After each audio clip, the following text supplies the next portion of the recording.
안녕하세요. 저는 평소 사연 열차를 즐겨 듣는 애청자입니다. 평소 사연을 즐겨 들으며 저의 이혼을 떠올리곤 했는데요.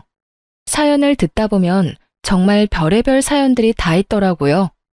어떤 사연은 정말 현실에서 저런 일이 다 있단 말이야? 하며 놀라움을 금치 못하며 듣곤 했는데 생각해보니 제 사연도 참 별의별 사연이더라고요.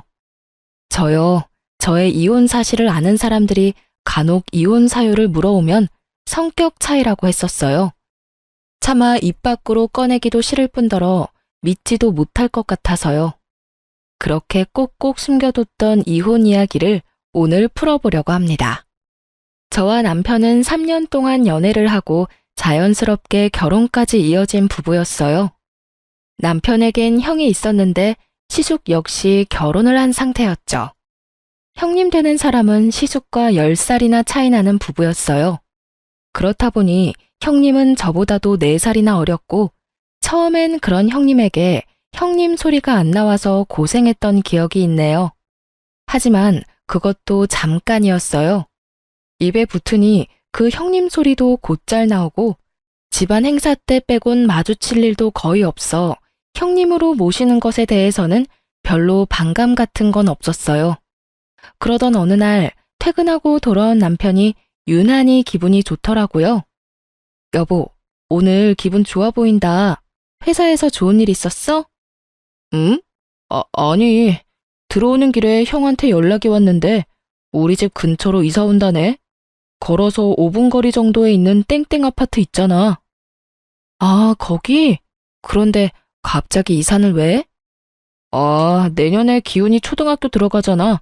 학군 때문에 이사한다나 봐. 아, 그렇구나. 어찌됐든 당신은 좋겠네. 틈만 나면 조카 보고 싶다고 노래를 부르더니.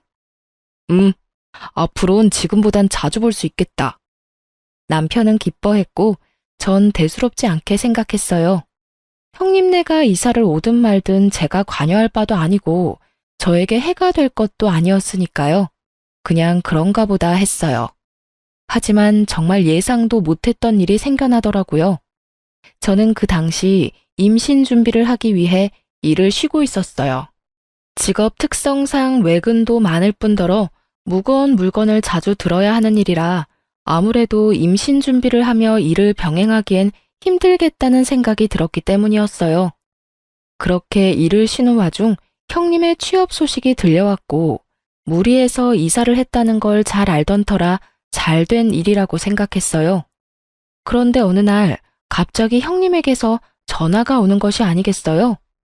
생전 따로 연락도 없었고 왕래도 없던 형님이 대뜸 전화가 오니 의아하긴 했지만 그렇다고 무시할 수도 없었기에 전화를 받게 되었어요. 그것이 충격적인 사건의 시작이라는 건 꿈에도 모르고 말이죠.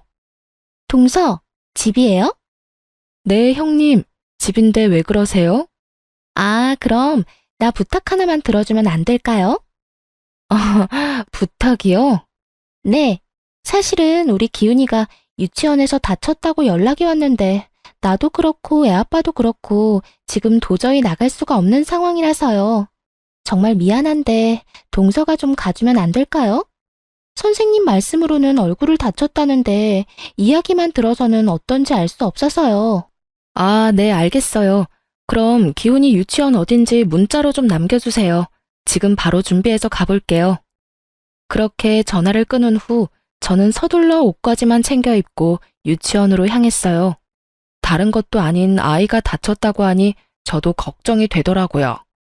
유치원에 도착하니 조카의 이마에서 피가 살짝 나고 있더라고요. 이야기를 들어보니 친구가 던진 장난감에 이마가 찍혀버렸고 심한 상처는 아닌 듯하지만 피가 나니 일단 연락드린 거라고 하더라고요. 전 일단 알겠다고 말하고 조카를 데리고 병원으로 갔어요. 제가 보기에도 상처가 심하지 않았고 일단 내과를 데리고 가보고 안 되겠다 싶으면 성형외과든 피부과든 가보려고 했죠. 조카의 상처를 꼼꼼히 살펴봐 주신 의사 선생님은 심한 상처는 아니니 안심하라고 말하셨어요. 이 정도로는 굳이 성형외과는 가지 않아도 된다며 아이들의 재생력으로 충분히 나을 수 있는 정도라고 하더라고요. 그저 조카가 좀 놀란 것 같으니 저녁은 부드러운 음식으로 주는 것이 좋겠다고 하고요. 그렇게 병원 진료를 마치고 약국에 들러 유아용 상처 연고를 산 후 집으로 돌아갔어요. 선생님의 말씀대로 조카는 많이 놀랐는지 자꾸 안아달라고 성화였고 전 7살짜리 남자아이를 안아 재우기까지 했어요. 그렇게 겨우 조카를 재우고 저녁을 준비하고 있는데 뒤늦게 형님과 시숙이 아이를 데리러 왔더라고요. 오셨어요? 기훈이 아까부터 자고 있어요. 병원은 다녀왔는데 병원에서 심하지 않다고 연고만 잘 발라주라고 하더라고요. 연고는 여기 있어요. 일반 내과만 갔다가 온 거예요? 성형외과는요? 아무리 심하지 않다고 해도 얼굴인데 성형외과를 갔어야죠. 왜 성형외과는 다녀오지 않았냐며 다짜고짜 따지는 형님을 보는데 참 어이가 없더라고요. 아니, 이럴 땐 고맙다, 미안하다, 오늘 고생이 많았다가 먼저 아닌가요? 제 심정 같았으면 당장이라도 쏘아붙이고 싶은 걸 겨우 참고서 상황을 전해주었죠. 그게 의사 선생님이 상처가 심하지 않다고 굳이 성형외과나 피부과는 가지 않아도 된다고 하더라고요. 애들 재생력이 생각보다 좋아서 이 정도 상처는 충분히 자연 치유가 가능하다고요. 그래서 그냥 집으로 왔어요. 기훈이도 워낙 칭얼거리기도 하고 집에 와서도 많이 놀랐는지 계속 안아달라고 해서 안아재우기도 했고요. 이 정도 설명이면 알아들었겠지 했는데 형님은 제 말을 전혀 알아듣지 못한 눈치더라고요. 아니, 아예 들을 생각이 없는 사람처럼 보이더군요. 제 말이 끝나자마자 개거품을 물고 따지기 시작했으니까요. 아, 몰라요, 몰라. 아무리 그래도 이마가 찍혀서 피까지 났는데 일반 내과가 뭐예요, 일반 내과가. 내가 전화로 그렇게까지 부탁했는데 정말 너무한 거 아니에요? 그래요, 재수씨. 이번 일은 저도 재수씨한테 좀 섭섭하네요. 형님에 이어 시숙까지 저에게 따지고 드는데 정말 억울해서 돌아버리겠더라고요. 이러려고 시간 내서 부탁을 들어준 것이 아닌데 짜증도 나고요. 그래서 전 더는 참지 않기로 했고 한마디 쏘아 붙여주었죠. 아니, 기껏 부탁해서 도와줬더니 고맙다는 말은커녕 이런 식으로 사람 몰아붙이는 거 아니죠.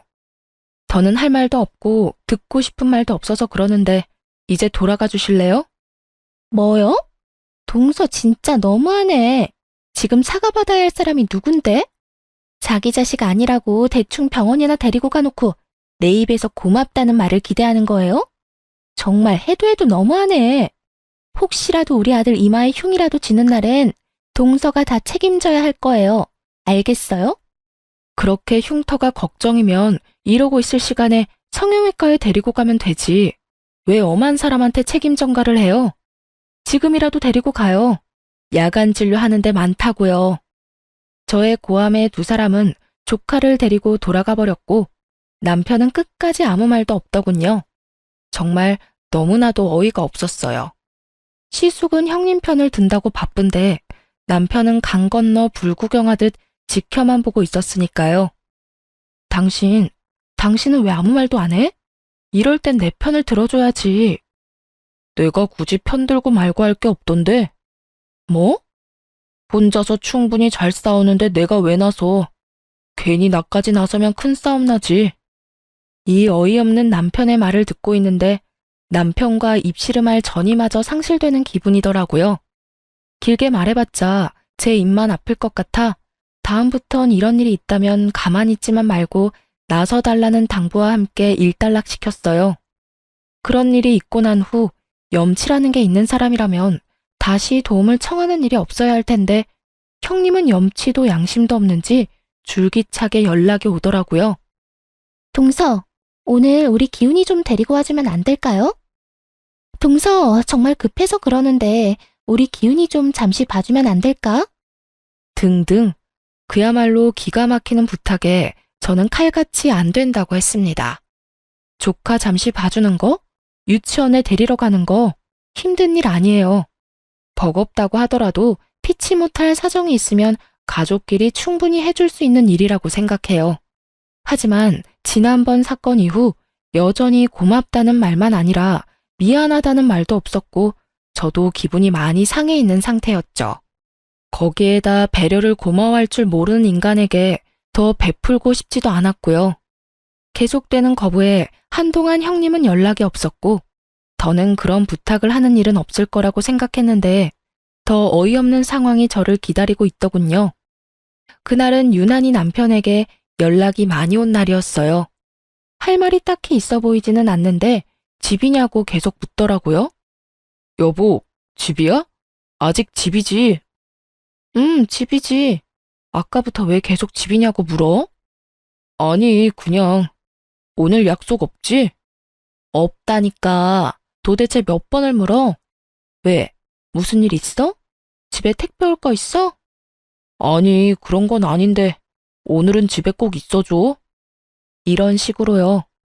저는 나갈 곳도 없긴 했지만 혹시나 하는 마음에 집 밖으로 나가지 않고 있었고, 그렇게 집에서 쉬고 있는데 모르는 번호로 전화가 오더라고요. 모르는 번호는 받지 않던 터라 그 전화 역시 받지 않았고, 전화가 끊기는가 싶더니 그 번호로 문자가 오더군요. 의아한 마음에 문자를 확인했고, 그 전화번호의 주인공은 다름 아닌 조카 유치원의 선생님이었어요. 집 앞에 하원 차량이 도착했으니 빨리 나와달라는 연락이더군요. 다른 아이들도 함께 기다리고 있으니 서둘러 달라는 말과 함께요. 이게 도대체 무슨 상황인가 싶더군요. 문자를 잘못 보냈다고 생각하기엔 조카의 이름이 맞았고, 도착했다며 함께 보내온 사진이 저희 집 앞이 확실했기에 불이 나게 집 앞으로 나갔어요. 그곳엔 유치원 버스 앞에 서 있는 조카가 있었고, 일단 조카를 맞이하긴 했지만 그 모든 상황이 참 당황스럽더라고요. 상황 파악이 되지 않은 저는 이게 어떻게 된 일인지 선생님께 물었어요. 저기 선생님, 기훈이가 왜 여기서 내리는 걸까요? 전달 못 받으셨어요? 기훈이 어머님께서 앞으로 기훈이 여기서 내리면 된다고 하셨는데요. 기훈이 삼촌 집이라고 하던데 아닌가요? 아, 맞긴 한데 전달받은 게 없어서요. 일단 알겠습니다. 그 순간 딱 한 가지는 알겠더군요. 다른 건 몰라도 남편 역시 이 일에 개입이 되었다는 사실을요. 남편의 도움 없이는 이루어질 수 없는 작전일 뿐만 아니라 온종일 남편이 전화를 해댔으니 틀림없이 남편이 스파의 짓을 했음이 분명했어요. 저는 끓어오르는 화를 누르며 일단 조카를 데리고 집으로 들어갔어요. 말이야 바른말이라고 아이에게 죄는 없으니까요. 그렇게 전 조카의 간식과 저녁까지 챙겨 먹이며 형님과 시숙을 기다렸어요. 하지만 9시가 넘는 시간까지 두 사람은 연락 한 통 없이 오지 않더라고요. 물론 제 전화를 받지도 않고요. 저의 분노는 극에 달해갔고 10시가 다 되어갈 때 술에 취한 남편이 들어오는군요. 비틀거리는 꼴을 보고 있는데 정말 화가 머리끝까지 치솟아 노발대발하며 남편에게 물었어요. 도대체 이게 무슨 일이야? 왜 이제 와? 내가 얼마나 황당했는지 알아? 뭐가? 왜? 무슨 일 있어?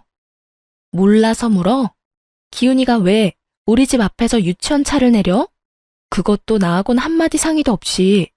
내가 오늘 얼마나 어이없었는 줄 알아? 아, 그게 형수가 전화와서 우리 집 앞에서 하원하면 안 되냐고 부탁하길래 알겠다고 했어. 당신도 집에서 쉬니까 그 정도는 괜찮을 것 같아서. 태연한 얼굴과 말투로 저렇게 말하는데 정말 그 순간에 얼굴을 확 다 긁어버리고 싶더라고요. 그것이 끝이 아니었어요. 더 황당한 말이 남편의 입에서 나오고 있더군요. 아, 그리고 형이랑 형수 3박 4일로 여행 갔다 온다고 하더라. 애 낳고 처음으로 가는 여행이라고 해서 기훈이 우리가 봐줄 테니까 잘 다녀오라고 했어. 그러니까 그런 줄 알고 있으면 돼. 그건 부탁도 설득도 아닌 통보였어요. 그 엄청난 일을 통보로 끝내버린 남편은 쓰러지듯 잠이 들어버렸고, 술에 잔뜩 취해 대화가 되지 않는 남편에게 화를 내봤자 소용이 없는 짓이었고, 그렇게 저는 팔자에도 없던 독박 육아가 시작되었습니다. 육아라곤 해보지 못한 저에게 7살짜리 남자아이를 돌보는 것은 고난의 연속이었고, 날마다 엄마를 찾으며 힘들어하는 조카에게도 힘든 시간이었어요. 남편은 날마다 술에 취해서 들어왔고 전 그야말로 분노의 날들을 보내고 있었어요.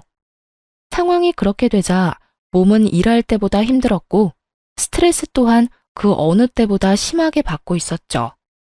그렇게 아이도 어른도 힘든 4일이 지나고 기다리고 기다리던 형님과 시숙이 집으로 왔더라고요. 그래도 이번에는 고맙다는 말 정도는 하겠지 했는데 기대했던 제가 바보였습니다. 조카를 낚아채듯 데리고 가던 형님은 이렇게 말하더군요. 아, 진짜. 기운이 살 빠진 것 같아. 얼마나 눈치 주고 못 먹였으면 4일밖에 안 지났는데 애가 살이 다 빠졌대? 이렇게 말하곤 대꾸할 틈도 없이 가버리는데 정말 뭐 저런 것들이 다 있나 싶었죠. 그리고 그들의 그 뻔뻔한 뒤통수를 보고 저는 결심했어요. 복직하기로요. 여전히 입을 다물고 있는 남편에게 오만 정이 떨어져 버렸고 그랬기에 임신 준비는 하고 싶지 않았어요. 전 결심이 서자마자 회사에 복직 신청을 했고 운 좋게 그 당시 육아휴직을 낸 직원이 있어 생각보다 복직은 빠르게 할 수 있었죠. 저는 저번에 남편이 그랬듯이 똑같이 통보를 해주었습니다. 나 복직됐어. 다음 주 월요일부터 출근이야. 뭐? 복직? 나하고 한마디 상의도 없이 무슨 복직이야. 내가 복직하는데 당신하고 굳이 상의해야 해? 하여튼 난 다음 주 월요일부터 출근이니까 그런 줄 알고 기훈이 케어는 알아서 하라고 전해줘. 정 안 되면 당신이 직접 휴가 내고 돌보든지. 그렇게 전 육아에서 해방됐고 회사 생활을 하며 바쁘게 지냈어요. 조카 문제가 사라지니 남편과 저 사이에 기분 상하는 일도 없었고 점점 관계도 회복되고 있었어요. 일은 힘들어도 정신적인 스트레스가 없으니 집에서 쉴 때보다 몸도 마음도 더 건강해지는 기분이 들며 평화가 다시 찾아왔구나 싶더라고요. 그런데 복직한 지 한 달도 채 되지 않은 어느 날, 집으로 시댁 식구들이 몰려왔더군요. 무슨 일인가 싶었더니 성질도 급한 형님은 거두절미하고 본론을 꺼내기 시작했어요. 동서, 피차 바쁜 사람끼리 말 돌리지 않고 본론만 말할게요. 회사 일 힘들 텐데 괜한 고생하지 말고 다시 그만두고 우리 기훈이 좀 다시 봐줘요. 뭐라고요? 우리 기훈이 좀 다시 봐달라고요. 하원하고 몇 시간 봐주면 돼요. 아, 그냥 봐달라는 건 아니고 한 달에 30만 원 줄게요. 완전 거저 아니에요? 고작 몇 시간 보고 30만 원이면. 아, 그러니까 기훈이 하원시키고 형님네 퇴근할 때까지 데리고 있으면 30만 원을 주겠다. 이 말이죠? 저는 너무 황당해 제가 들은 말이 잘못된 것이 아닌지 다시 물었고 형님은 제 눈치를 한번 살피더니 더 황당한 말을 하더라고요. 아, 30만 원이 작아서 그래요? 그래요. 그럼 50만 원. 그 이상은 안 돼요? 우리 기훈이 이제 다 커서 딱히 신경 쓸 일도 없고 그저 하원만 해주고 간식 챙겨주는 게 다예요. 혹시나 우리가 늦어지면 저녁도 좀 챙겨주고요. 어때요? 간단하지 않아요? 진짜 별 미친 소리를 다 듣는구나 싶더라고요. 돈도 던이었지만 부탁하는 말투가 아니라 명령조라 제 기분은 곱절로 더 상해버렸고 이런 문제는 직구가 답이라는 생각에 확실하게 제 뜻을 전했어요. 50만 원이요? 50만 원 받고 애볼 바엔 그냥 회사 다니죠. 제가 지금 월급이 200 정도는 넘는데 이만큼 줄 수 있어요? 월급만큼 준다고 하면 생각은 해볼게요. 아, 상여금, 퇴직금도 물론 챙겨줘야 하는 건 알고 있죠? 저는 형님을 똑바로 보며 말했고 그런 제 말에 형님이 뭐라고 대꾸할 틈도 없이 시모가 노발대발하며 나서더군요. 너 진짜 돈독이라도 올랐니? 가족끼리 그냥 도와주지는 못할 망정 지금 받는 돈만큼 내놓으란 말이 나와? 나 같으면 50만 원 받고 기훈이 3, 4시간 봐달라고 하면 2팔 벌려 봐줄 거다. 그건 뭐가 힘들다고 그리 야속하게 굴어? 그렇게 좋은 제안이라고 생각하시면 어머님이 봐주시면 되겠네요. 뭐라고? 조금 전에 그러셨잖아요. 어머님 같으면 두 팔 벌려 봐준다고. 그러니까 저한테 이러지 말고 어머님이 형님네 가서 기훈이 봐주면 되겠네요. 두 팔까지 벌려 환영한다던 시모는 제 말에 혹여나 자신에게 불똥이라도 튈까 겁이 났는지 딴청을 피우기 시작했고, 상황이 마음대로 흘러가지 않자 초조해진 형님은 어린아이처럼 떼를 쓰기 시작하더군요. 아, 그러지 말고 좀 봐줘요. 50만 원 준다니까요. 그리고 솔직히 말해서 회사에 다니는 것보다 애 잠시 맡아주는 게 더 편하잖아요. 이보다 더 쉽게 돈 벌 수 있는 방법이 어디 있다고 그래요? 그렇게 쉬우면 형님이 회사 그만두고 애나 봐요. 자기 자식 자기가 알아서 해야지 왜 애 먼 사람 잡고 떼를 써요? 이렇게 말한 저는 이 상황을 끝내기 위해 남편에게 눈치를 줬고, 저의 눈빛을 읽은 남편이 그제야 급하게 중재를 나서기 시작했어요. 그만들 좀 해요. 이러다 진짜 큰 싸움 나겠어. 형수도 상황이 곤란한 건 알겠는데 아무래도 이번 부탁은 들어주기 힘들 것 같아요. 이 사람 복직한 지도 얼마 안 됐고 무엇보다 이 사람이 이렇게나 싫어하잖아요. 그러니까 다른 방법을 찾아보기로 하고 오늘은 이만 다들 돌아가 주세요. 다음에 다시 이야기하는 게 좋을 것 같네요. 남편은 꽤 단호하게 말하며 시댁 식구들을 내쫓다시피 하며 보내버렸고, 이젠 더는 분란이 일어나는 일은 없겠지 했습니다. 이렇게까지 했는데 더는 조카 이야기를 저에게 꺼낼 리가 없을 테고, 조카 일만 아니라면 형님네와 부딪히는 일은 없을 거라 생각했으니까요. 하지만 그건 저의 크나큰 착각이었고, 조카 일보다 더 경악스러운 일이 저에게 일어나고야 말았어요. 그날은 다름 아닌 친정엄마의 생신이었고, 늘 그랬듯이 남편과 함께 엄마를 만나기 위해 집을 나서려는 순간이었어요. 그런데 남편에게 전화가 한 통 오더라고요. 왜? 무슨 일 있어? 그게 회사에 급한 일이 생겨서 지금 가봐야 할 것 같아. 어떡하지? 어떡하긴 하는 수 없지. 얼른 가봐. 미안해. 장모님께도 죄송하다고 전해주고. 그렇게 남편은 떠나버리고 섭섭한 마음이 들긴 했지만 남편의 얼굴이 심상치 않기도 했고, 무엇보다 회사 일이 그렇다는데 제가 뭐라고 하겠어요? 가라고 하는 수밖에요.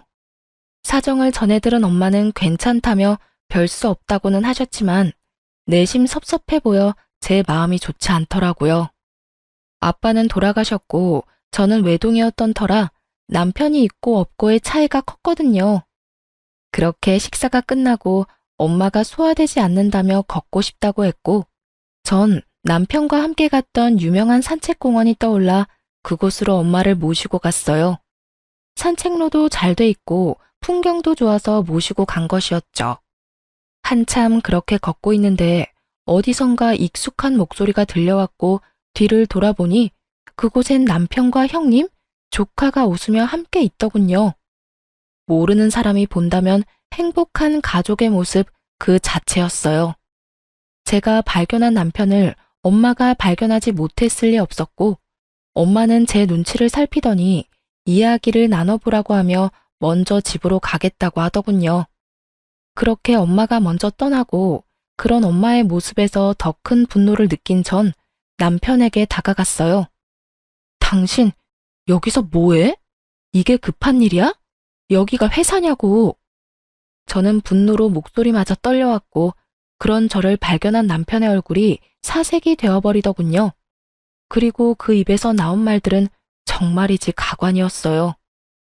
아니 그게 사실은 오늘 기훈이가 산책이 꼭 가고 싶다고 나가서 좀 놀고 싶다고 했다는데 형은 어제 늦게까지 회식해서 아직 자고 있다고 해서 형수가 혼자 기훈이를 어떻게 감당해.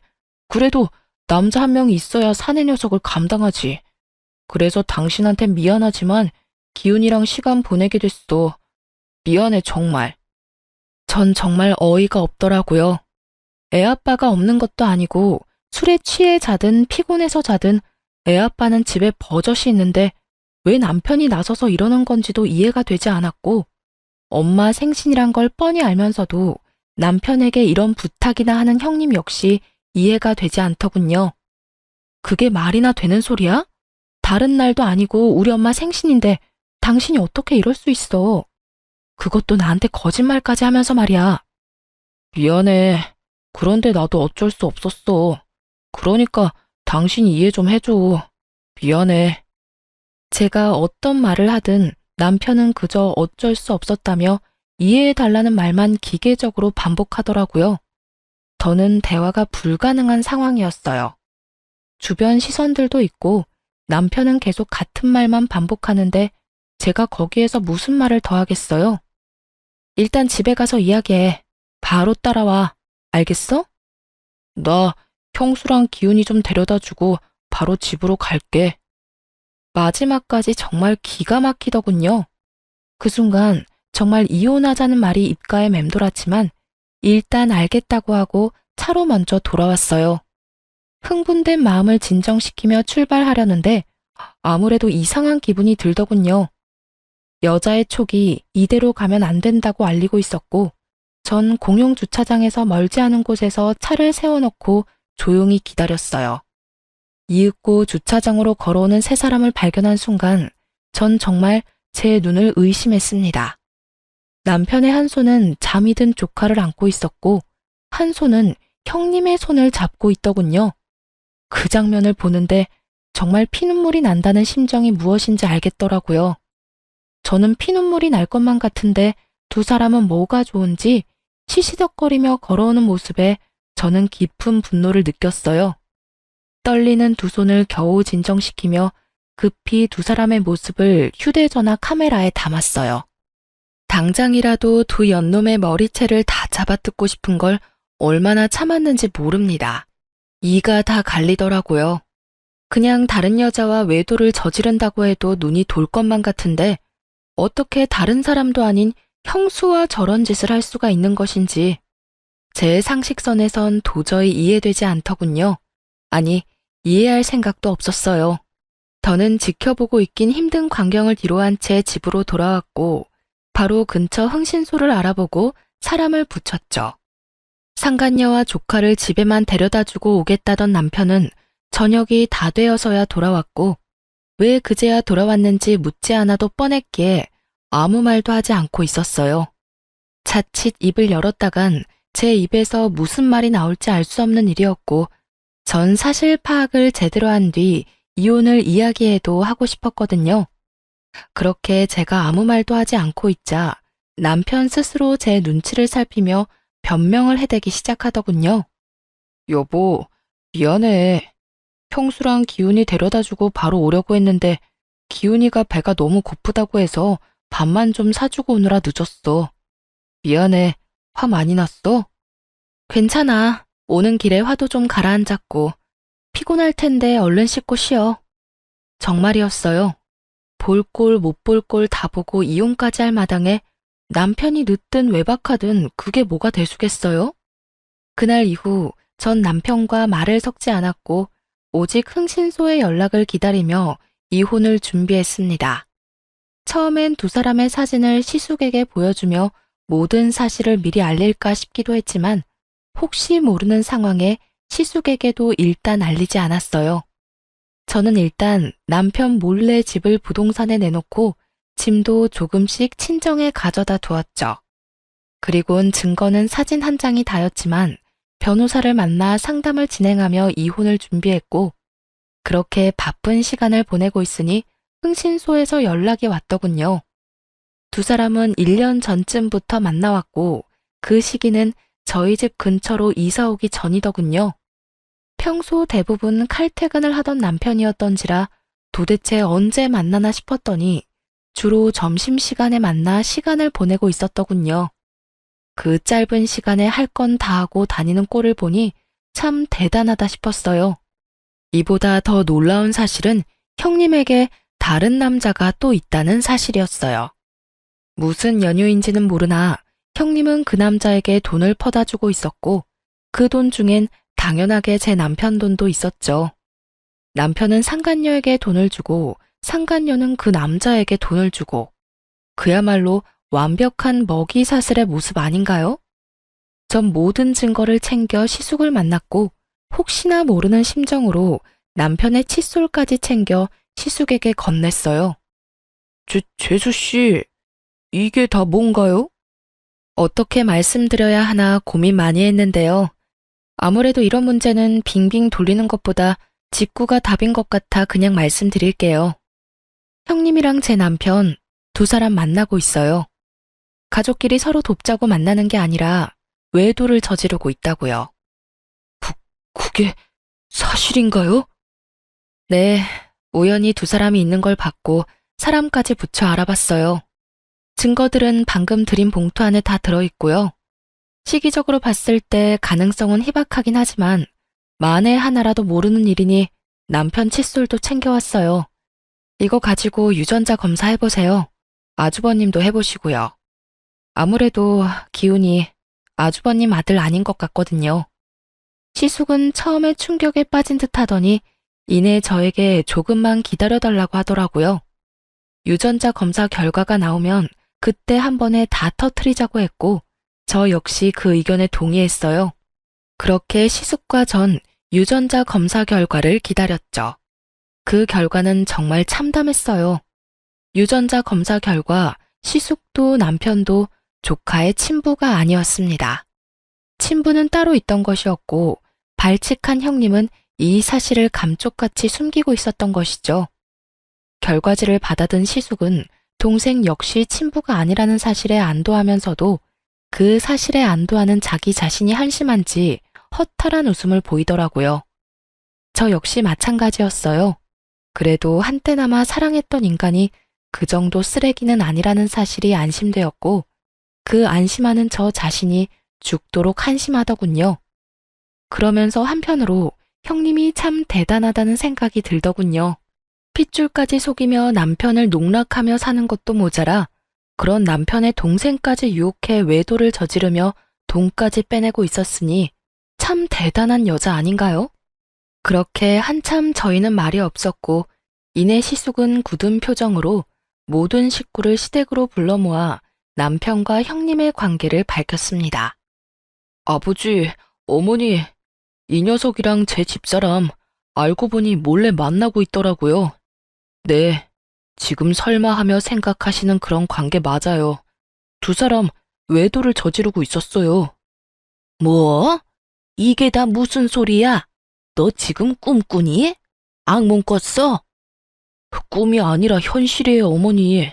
갑자기 애 핑계 대면서 이사를 하자고 그렇게 조르더니 다 이유가 있었더라고요.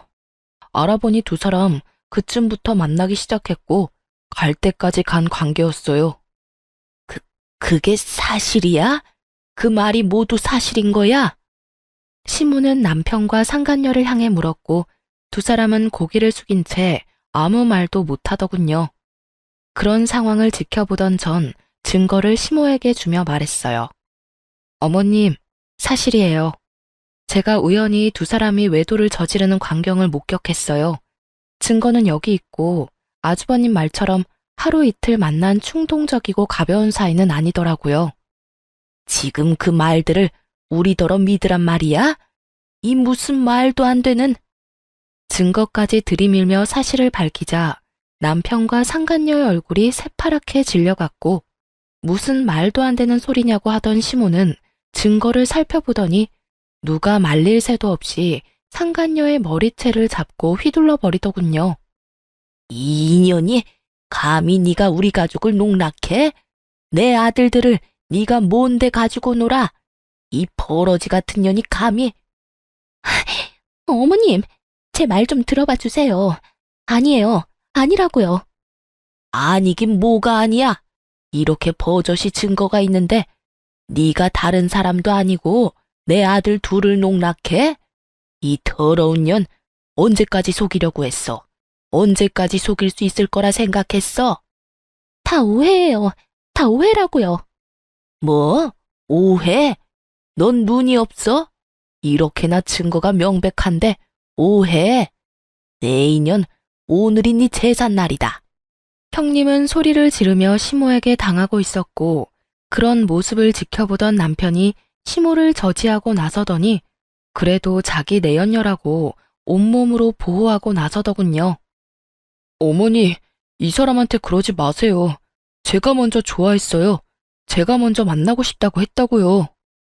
어쩌면 그 입에서 나오는 한마디 한마디가 그리도 주옥 같은지 그 눈물겨운 사랑을 응원해주고 싶은 심정이더군요. 그런 남편을 바라보는 저와 시숙은 그저 어이가 없었고 그 뒤로 흘러나오는 남편의 말은 더욱 주옥 같았습니다. 난 가족들하고 연을 끊는 한이 있어도 이 사람이랑 같이 살 거야.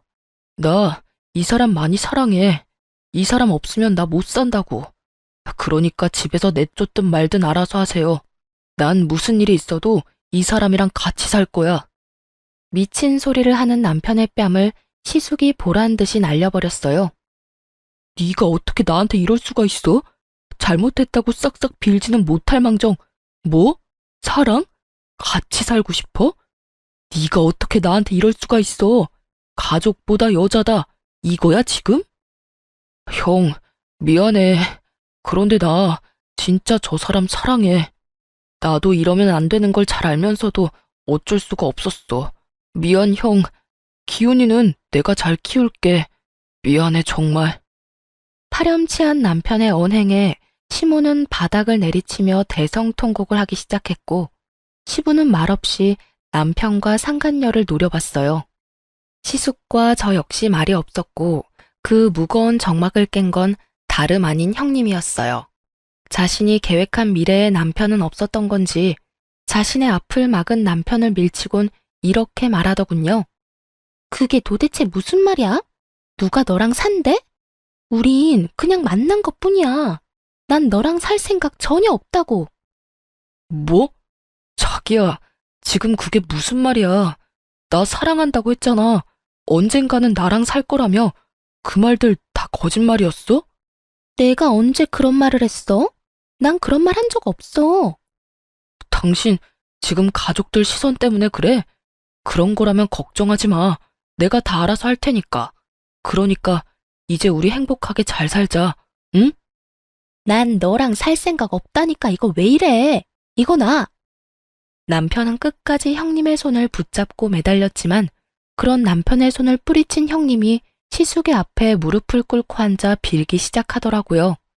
사랑과 전쟁 같은 막장 드라마가 다른 곳도 아닌 제 눈앞에서 펼쳐지고 있더군요. 여보, 정말 아니야. 당신이 생각하는 그런 관계 아니라고. 물론 몇 번 따로 만난 적은 있었어. 그런데 그런 관계는 정말 아니야. 나 좀 믿어줘. 나 당신 사랑하는 거 당신이 더 잘 알잖아. 손이 발이 되게 비는 상간녀의 머릿속이 훤히 보이더라고요. 남편과 제가 사는 집은 제 명의의 집이었고 그간 남편놈은 버는 족족 생활비를 제외한 모든 돈을 저 상간녀에게 다 가져다 주었으니 그 통장 사정이야 뻔한 일이었어요. 이 모든 사정을 누구보다 훤히 꿰뚫고 있는 상간녀는 자신에게 매달리는 남편은 뿌리치고 시숙에게 매달리기 시작한 것이었어요. 시숙 역시 이런 상황을 모를 리 없었고 조소를 띄우며 이렇게 말하더군요. 네가 이렇게 빌어도 난 너 같은 여자랑 살 생각 없어. 무조건 이혼할 거니까 그런 줄 알고 네 애아빠한테나 가서 잘 살아. 가족끼리 오손도손 살면 되겠네. 새파랗게 질렸던 상간녀의 얼굴은 시숙의 2차 폭로로 인해 사색이 되어버렸고 반사적으로 시치미를 떼기 시작하더군요. 그게 무슨 말이야? 애아빠라니. 우리 기훈이 아빠는 당신이잖아. 시숙은 끝까지 시치미를 떼는 상간녀를 향해 가슴 주머니에 묻어두었던 유전자 검사지를 던져버리며 말했어요. 다 알고 있어. 다 알고 있다고. 너 진짜 소름 끼친다. 어떻게 이런 걸 속여? 네가 사람이야? 날 속인 것도 모자라 그 남자한테 돈도 갖다 바치고 있더라. 네가 저 자식이랑 그렇고 그런 사이란 것도 알아냈는데 내가 이건 모를 거라 생각했어? 여보, 내가 그 남자한테 돈을 준 건 맞는데 그건 다 그 남자가 계속 협박을 해서 그런 거야. 돈을 주지 않으면 모든 사실을 당신한테 다 말한다고 해서 나도 우리 가정을 지키기 위해서 그랬던 거라고. 정말이야. 난 그렇게 해서라도 우리 가정을 지키고 싶었어. 가정을 지키고 싶다는 사람이 남편 동생과 외도를 저지르다니 이렇듯 말도 안 되는 변명들이 난무하고 있었고 이 모든 상황을 정리할 사진을 시숙이 던져버렸어요. 협박? 어쩔 수가 없었어? 넌 이게 어쩔 수 없는 사람의 표정이야? 마지막 사진은 다름 아닌 형님과 그 내연남과의 사진으로 두 사람이 다정하게 팔짱을 끼고 있는 사진이었어요. 상간녀는 더는 할 말이 없는지 그저 용서해달라는 똑같은 말만 되풀이했고 시숙은 그런 상간녀를 끌어다 쫓아내려고 했죠. 그러니 미쳐버린 상간녀가 이번에는 저에게 미친 소리를 하기 시작하더군요. 이게 다 니년 때문이야. 니년 때문이라고. 다 알았으면 조용히 입 다물고 있을 것이지 왜 입을 놀리고 다녀? 왜 다 알려서 이 사단을 만드냐고. 책임져. 책임지라고. 눈이 반쯤 돌아버린 상간녀는 저의 멱살을 잡고 흔들며 고함을 질렀고 전 그 손을 빠르게 뿌리치고 뺨을 날려버렸습니다. 너 진짜 미쳤구나. 상황 판단이 안 돼? 네가 저지른 짓이 얼마나 파렴치한 짓인지 잘 모르겠어. 어디서 누구 멱살을 잡고 미친 소리를 짓거려. 네가 뭔데? 네가 뭔데 날 때려? 네가 뭔데? 상간녀는 눈물을 머금고 또 소리를 질렀고 전 다시 뺨을 후려쳤어요. 정신 차려. 네가 이렇게 미친년처럼 소리를 지른다고 해도 달라질 건 없어. 그리고 상대를 봐가면서 소리를 질러야지. 어디서 감히 상간녀 주제에 당당하게 고개까지 쳐들고 고함을 질러?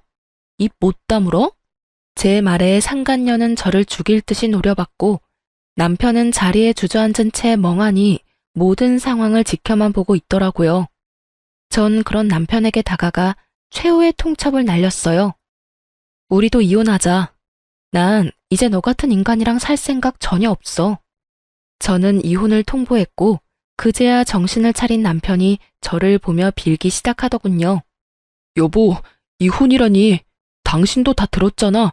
다 내가 저 여자한테 속은 거야. 이런 말 같지도 않은 말을 변명이라고 하고 있는 머저리 놈을 보고 있자니 정말 어이가 없어 헛웃음이 다 나더라고요. 넌 지금 그걸 변명이라고 하니? 변명이 아니라 사실이야. 이제 모든 사실도 알았고 정신 차릴게. 앞으로 정신 차리고 가정에만 충실할 거야. 내가 진짜 어이가 없어서 웃음이 다 나네. 야, 네가 앞으로 정신 차리고 가정에 충실히 한다고 하면 내가 널 받아줘야 해? 아, 이제 내 남편이 정신 차린다고 하니까 한 번 더 믿어주자. 이럴 줄 알았냐고. 넌 내가 우스워? 네가 그냥 아무 상관없는 여자 만났다고 해도 네 사실을 찢어버리고 싶은 심정인데 다른 사람도 아닌 형수랑 그딴 짓을 하고 다녔다고? 나 이제 너 보면 헛구역질이 나려고 그래. 너랑 이렇게 같은 공간에서 있다는 것만으로도 온몸에 소름이 끼친다고. 알아? 절규에 가까운 고함과 함께 눈물이 터져 나오더라고요. 그간 잘 참아왔던 눈물이 왜 하필 그때 터져버린 것인지 아직도 모르겠어요. 아마 그간 남편과 했던 세월이 떠오르며 이렇게까지 최악의 상황을 만든 남편도 아무것도 몰랐던 저도 원망스러웠던 것 같아요. 제가 어깨를 들썩이며 울자 남편이 다시 용서를 구하기 시작하더군요. 여보, 내가 진짜 잘못했어. 내가 앞으로 정말 잘할 테니까 한 번만 용서해줘. 이번만 눈 딱 감고 넘어가주면 내가 평생 갚으면서 살게. 내가 정말 당신만 사랑하면서 살게. 일을 이따위로 만들어 놓고 용서해달라고? 내가 머리에 총 맞았어? 내가 그렇게 만만해? 당신 같으면 용서가 될 것 같아? 미안해. 정말 미안해. 그런데 나 진짜 반성하고 있어. 이것만큼은 진심이야, 여보.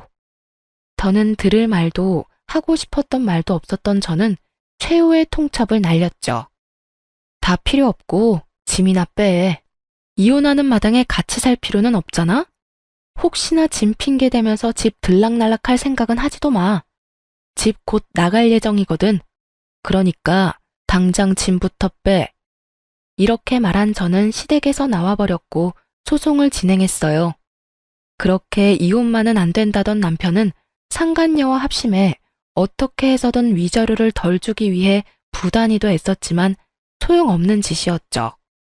입이 떡 벌어질 만한 사건이었으니까요.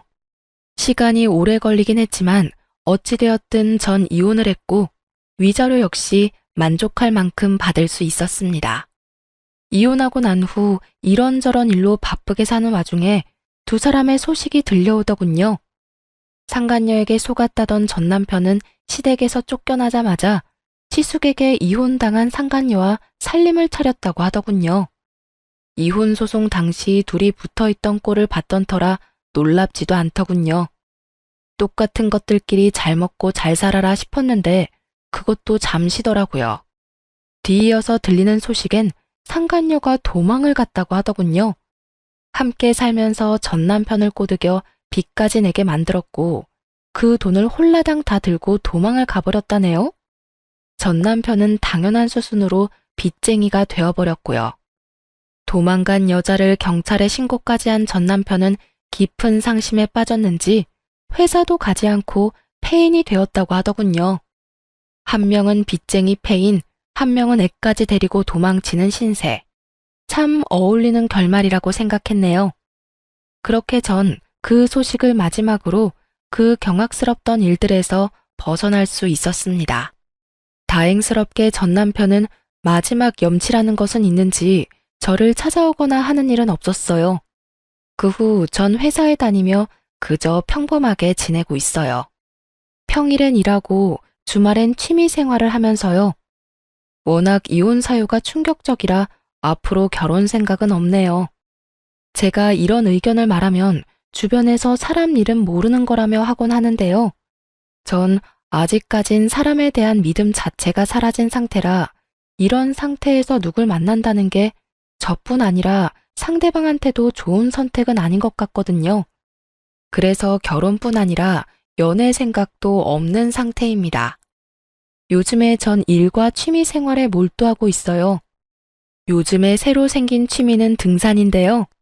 혼자 산을 타도 이상하지 않기도 하고 정상까지 다다르고 나면 그 성취감이라는 게 정말 말도 못하게 높더라고요. 그래서 요즘엔 쉬는 날이면 산을 타며 좋은 공기 마시고 오네요. 이렇게 보니 저한테 참 많은 일이 있었네요. 앞으로는 저의 삶에 집중하는 그런 인생을 살아보려고 합니다. 저의 긴 사연 들어주신 여러분, 감사합니다. 좋은 하루 보내세요.